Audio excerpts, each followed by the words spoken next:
का नेम से ही डिफाइन हो रहा है कि अर्थमेटिक ऑपरेटर एक्चुअल में ऐसे ऑपरेटर्स होते हैं जो किसी भी एक्सप्रेशन के ऊपर अर्थमेटिक कैलकुलेशन को सॉल्व करते हैं। कि इट मीन्स कि ऐसे ऑपरेटर जो एनी टू ऑपरेंड्स के बीच में या एनी टू वेरिएबल के बीच में अर्थमेटिक कैलकुलेशन को सॉल्व करते हैं, तो उन ऑपरेटर्स को हम कहते हैं अर्थमेटिक ऑपरेटर। जब हम पाइथन के अंदर अर्थमेटिक ऑपरेटर का यूज करते हैं तो अर्थमेटिक ऑपरेटर में मल्टीपल सिंबल्स होते हैं। इन्हीं सिंबल्स में पहला जो सिंबल होता है उस सिंबल को हम कहते हैं प्लस सिंबल, दूसरा होता है माइनस सिंबल, तीसरा होता है मल्टीप्लाई सिंबल, फोर्थ होता है डिवीजन सिंबल, फिफ्थ होता है फ्लोर डिवीजन सिंबल और सिक्स होता है मॉड्यूलेशन सिंबल, और इसी के बाद लास्ट सिंबल यूज में आता है डबल क्रॉस सिंबल। तो यहाँ पर इन सबको हम देखेंगे। तो सबसे पहला जो ऑपरेटर यूज में आता है उस ऑपरेटर को हम कहते हैं अर्थमेटिक ऑपरेटर।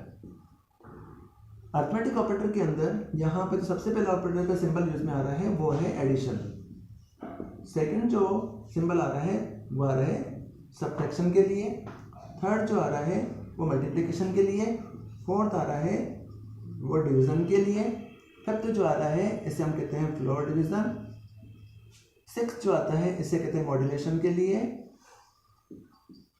और लास्ट जो आ रहा है इसे कहते हैं एक्सपोनेंट के लिए। तो यहाँ पर जब हम किसी भी अर्थमेटिक ऑपरेटर का यूज करते हैं, क्योंकि ये सबसे इंपॉर्टेंट टॉपिक्स हैं और इसी के बेस पर हमारी प्रोग्रामिंग स्ट्रॉन्ग होती है, तो सबसे पहला ऑपरेटर यूज में आता है उस ऑपरेटर को हम कहते हैं अर्थमेटिक ऑपरेटर। तो अर्थमेटिक ऑपरेटर का मीनिंग ये होता है कि ऐसे ऑपरेटर जो एनी टू ऑपरेंड्स या एनी टू वेरिएबल के बीच में अर्थमेटिक कैलकुलेशन को सॉल्व करते हैं, अर्थमेटिक एक्सप्रेशन को सॉल्व करते हैं, तो उन सिंबल्स को हम कहते हैं अर्थमेटिक ऑपरेटर। आज पाइथन के अंदर अर्थमेटिक ऑपरेटर के बेस पर कई सारे सिंबल्स होते हैं। उन सिंबल्स में सबसे पहला सिंबल यूज में आता है उसे हम कहते हैं एडिशन प्लस सिंबल। तो इस सिंबल का मतलब ये है कि अगर हम दो वेरिएबल के बीच में एडिशन करना चाहते हैं, प्लस करना चाहते हैं, तो प्लस करने के लिए हम प्लस ऑपरेटर का यूज करते हैं। फॉर एग्जाम्पल, जैसे आज मैंने यहाँ पर एक्स और वाई, एक्स के अंदर मैंने यहाँ पर 100 पास किया, यहाँ वाई वेरिएबल के अंदर मैंने यहाँ पर 20 पास किया। अब मुझे इन x और y के बीच में कैलकुलेशन करनी है। तो कैलकुलेशन करने के लिए मैंने यहाँ पर स्टेट में लिखी x प्लस वाई। तो मुझे पता है कि ये मेरी एक्सप्रेशन है, ये मेरे लिए क्या है, एक एक्सप्रेशन है। जैसे इस एक्सप्रेशन को मैं एग्जीक्यूट करूंगा तो बीच में प्लस सिंबल आ रहा है, तो ये एडिशन करके क्या कर देगा, 120 आंसर शो कर देगा। तो इस सिंबल को हम कहते हैं एडिशन ऑपरेटर। तो ये हमारे लिए एडिशन का वर्क करता है। इसी टाइप से अगर सेकंड सिंबल आता है उसे हम कहते हैं सब्ट्रैक्शन, थर्ड आता है मल्टीप्लिकेशन, थर्ड आता है फोर्थ डिवीजन। तो अगर आप यहाँ प्लस की जगह माइनस लगाएंगे, जैसे आप सब्ट्रैक्शन करना चाहते हो और आपने यहाँ प्लस की जगह माइनस लगा दिया, तो माइनस लगाने के बाद जो आंसर आएगा वो आपका 80 आ जाएगा। इट मीन्स कि यहाँ पर x और y के बीच में सब्ट्रैक्शन हो जाएगा। अगर हमने बीच में मल्टीप्लाई लगा दिया तो थर्ड सिंबल आता है मल्टीप्लिकेशन, जो अगर दो वेरिएबल के बीच में मल्टीप्लिकेशन करना चाहते हैं, मल्टीप्लाई करना चाहते हैं, तो मल्टीप्लाई करने के लिए माइनस की जगह क्या लगा देंगे, मल्टीप्लाई लगा देंगे। तो जैसे आप मल्टीप्लाई सिंबल अप्लाई करोगे तो यहाँ पर दोनों बीच में मल्टीप्लिकेशन होकर जो भी आंसर होगा वो आंसर शो हो जाएगा। फोर्थ जो सिंबल यूज में आता है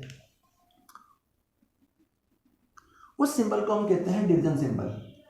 तो डिवीजन सिंबल का मतलब ये है कि अगर एक वेरिएबल को दूसरे वेरिएबल के साथ डिवाइड करना है, कि हम फर्स्ट वेरिएबल को सेकंड वेरिएबल से डिवाइड करना चाहते हैं, तो डिवीजन करने के लिए मैंने यहाँ पर डिवाइड का सिंबल लगा दिया। तो जैसे मैं डिवाइड किया तो यहाँ पर फर्स्ट वैल्यू में 100 आ रहा है, 100 को 20 से डिवाइड करें तो आंसर आ जाएगा 5। तो आंसर क्या शो कर देगा, ये 5 शो कर देगा।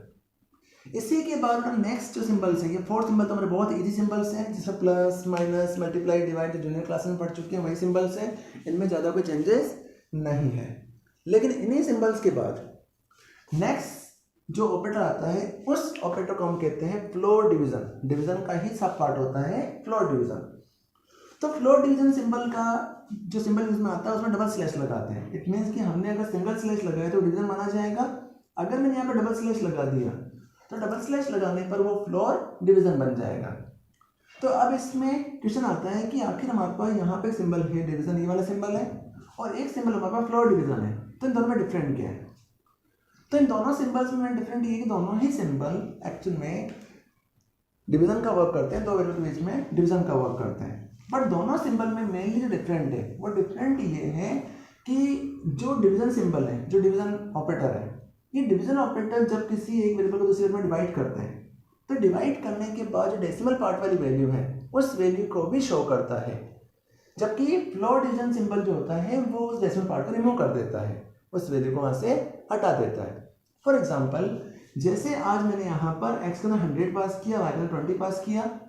अब मैंने यहाँ पर एक्सप्रेशन लिखी x डिवाइड बाई y। तो एक्सप्रेशन के अंदर मैंने यहाँ पर x डिवाइड बाई y लिखा, एक्सप्रेशन का मैंने यहाँ पर x डिवाइड बाई y लिखा।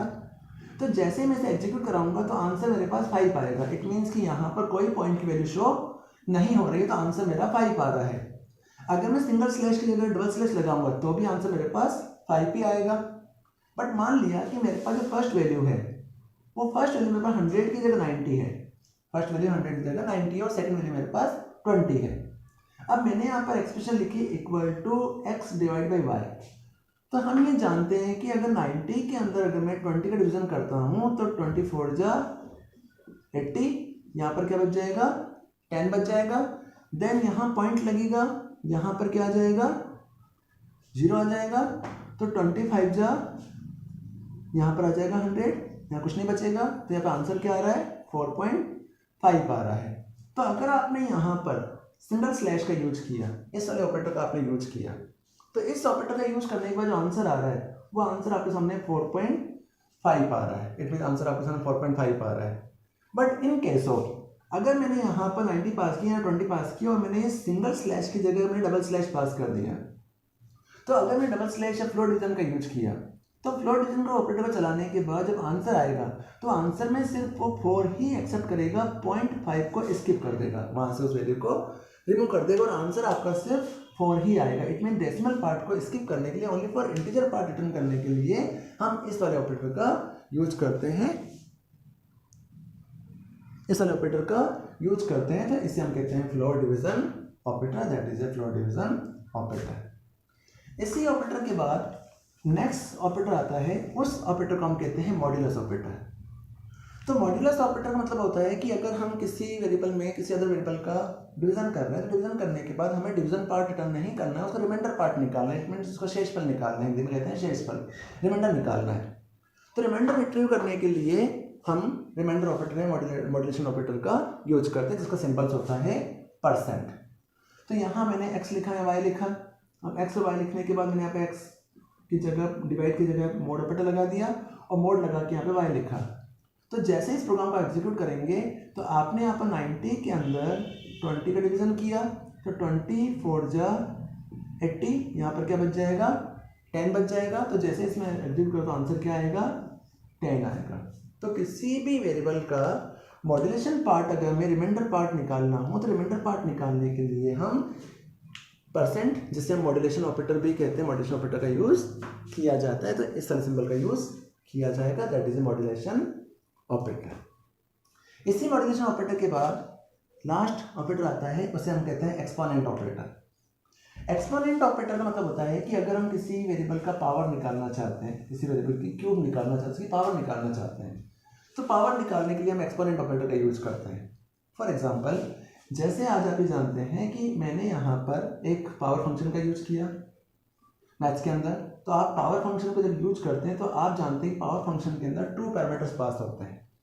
उन 2 पैरामीटर में पहला पैरामीटर होता है वैल्यू पार्ट और दूसरा पार्ट उसका क्यूब पार्ट। कि इट मीन्स आपने यहाँ 3 लिखा और यहाँ आपने 3 लिखा। तो जैसे इस पावर फंक्शन को आप एग्जीक्यूट करेंगे तो आंसर आएगा 3 × 3 × 3 इक्वल टू आंसर आएगा 27। तो यहाँ पर 3 × 3 × 3 हो रहा है, उसका क्यूब निकल रहा है, तो 27 आपका आंसर शो हो रहा है। उसी टाइप से अगर हम पाइथन के अंदर एक्सपोनेंट ऑपरेटर का यूज करते हैं तो एक्सपोनेंट ऑपरेटर भी वही वर्क करता है कि अगर एक वेरिएबल को दूसरे वेरिएबल के साथ पावर निकालनी हो या उसका एक्सपोनेंट पार्ट निकालना हो तो एक्सपोनेंट ऑपरेटर का यूज किया जाता है। फॉर एग्जांपल, जैसे हमने x और y दो वेरिएबल बनाए, x के अंदर मैंने यहाँ पर 10 पास किया, y वेरिएबल के अंदर मैंने यहाँ पर 3 पास किया। तो x में क्या पड़ा हुआ है 10, y में क्या पड़ा हुआ है 3 पड़ा हुआ है।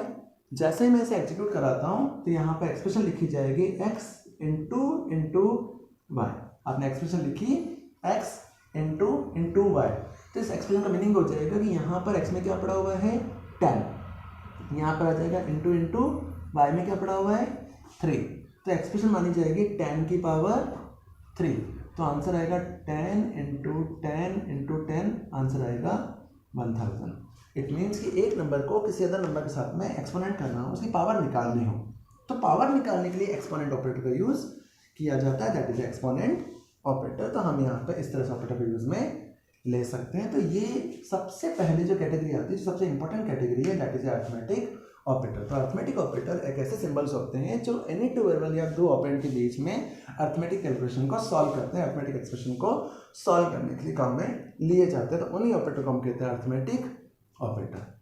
अब इन टॉपिक को, इन ऑपरेटर्स को हम यूज कैसे लेते हैं, एक छोटा सा एग्जाम्पल देखते हैं। अगर आप इन ऑपरेटर को यूज करना चाहते हैं तो इन ऑपरेटर को यूज करने के लिए हम एक ही एग्जाम्पल के अंदर सारे ऑपरेटर का यूज समझ रहे हैं। तो जैसे मैंने एक छोटा सा एग्जाम्पल बनाया, उस एग्जाम्पल के अंदर मैंने सबसे पहले यहाँ पर ए बनाया, ए में मैंने यहाँ पर 40 पास कर दिया, बी बनाया, बी में यहाँ पर 30 पास कर दिया।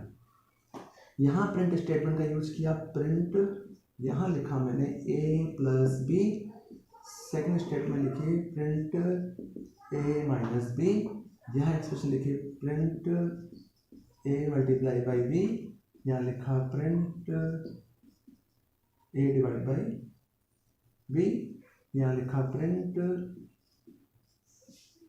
a मॉड्यूलेशन ऑफ बी, और लास्ट में लिखा मैंने print a multiply by exponent of B. तो सिंपल सा एक प्रोग्राम बना दिया। इस प्रोग्राम के अंदर फर्स्ट केस में मैंने यहाँ पे एक वेरिएबल बनाया, बी एक वेरिएबल बनाया, ए में 40 पास कर दिया, बी में 30 पास कर दिया, दो वैल्यू हो गई। जैसे ही प्रोग्राम नीचे जाएगा, इंटरप्रेटर इसको रीड करेगा तो प्रिंट स्टेटमेंट जाएगा। प्रिंट स्टेटमेंट में मैंने एक्सप्रेशन लिखी a प्लस बी, तो a में क्या पड़ा हुआ है 40, b में क्या पड़ा हुआ है 30, तो a में 40 प्लस 30 आंसर आ जाएगा 70। इसी के बाद वापस नीचे जाएगा, a माइनस बी, a में 40 पड़ा हुआ, b में 30 पड़ा हुआ, तो आंसर आ जाएगा 10। तो ये एक्सप्रेशन को सॉल्व करेगा। नेक्स्ट केस में a मल्टीप्लाई बी, तो दोनों का मल्टीप्लिकेशन हो जाएगा, तो 14 × 30 कितना हो जाएगा, ठीक है। यहाँ पर आंसर क्या आ जाएगा 1200। देन हमने डिवाइड किया, तो डिवाइड करने में डिवाइड का आंसर आ जाएगा।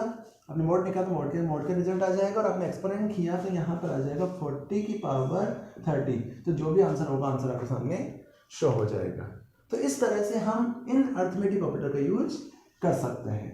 तो यहाँ पर हमने छोटा सा सिर्फ एक एग्जाम्पल समझा है कि हम ऑपरेटर को यूज कैसे करते हैं, कैसे से ऑपरेट करते हैं। लेकिन हम इन ऑपरेटर को प्रोग्राम के अंदर यूज करते हैं, तो हमें बस ये ध्यान होना चाहिए कि ऑपरेटर होते क्या है और ऑपरेटर का यूज हम कैसे कैसे कर सकते हैं। तो हम चाहें तो प्रिंट स्टेटमेंट तो डायरेक्टली भी इसे यूज कर सकते हैं। अगर प्रिंट के अंदर स्टेटमेंट को आप इस तरह से डिफाइन नहीं करना चाहते हैं, तो इसकी जगह अगर आप चाहें तो इस तरह से भी लिख सकते हैं कि आपने यहाँ पर सी लिखा, सी के अंदर a प्लस बी लिखा, और यहाँ प्रिंट स्टेटमेंट के अंदर आपने सी को प्रिंट करा दिया। तो ये स्टेटमेंट भी आपकी राइट मानी जाएगी। बट दोनों में डिफरेंट ये है कि इस वाले एक्सप्रेशन के अंदर हम एक्सप्रेशन को डायरेक्टली प्रिंट के अंदर ही डाल रहे हैं, और इस वाले केस में हम इनकी एडिशन सब्ट्रैक्शन को किसी में होल्ड करा रहे हैं, और होल्ड करा के उस वेरिएबल को हम प्रिंट कर रहे हैं। तो यहाँ इस एक्सप्रेशन को इस तरह से भी यूज कर सकते हैं और इस तरह से भी यूज कर सकते हैं। तो इसी सिंबल्स को, इन्हीं सिंबल्स को हम एक्चुअली कहते हैं ऑपरेटर। तो ऑपरेटर का मीनिंग ये होता है कि ऑपरेटर एक्चुअली में ऐसे स्पेशल सिंबल्स होते हैं जो डिफरेंट टाइप के कैलकुलेशन को सॉल्व करने के लिए काम में लिए जाते हैं, जिनमें arithmetic expression, relative expressions, logical, Boolean या बिटवाइज एक्सप्रेशंस होती हैं, उनको हम सॉल्व करते हैं। तो इन्हें हम कहते हैं ऑपरेटर्स। और उन ऑपरेटर जिनके ऊपर अप्लाई किए जाते हैं, तो इन सिंबल्स को हम कहते हैं ऑपरेंड्स। तो ऐसे सिंबल्स को ही एक्चुअल में ऑपरेटर कहा जाता है, जिनके बेस पर किसी भी प्रोग्रामिंग लैंग्वेज के यूज में लिया जाता है। तो आज यहाँ तक अरिथमेटिक मैंने आपको एक्सप्लेन किया है, बाकी ऑपरेटर हम नेक्स्ट क्लास में देखेंगे। थोड़ी इनकी प्रैक्टिस समझाऊंगा। अगर आपको सिस्टम अवेलेबल है तो आप इसकी प्रैक्टिस भी कर सकते हैं, बाकी हम नेक्स्ट क्लास में देखेंगे। Thank you.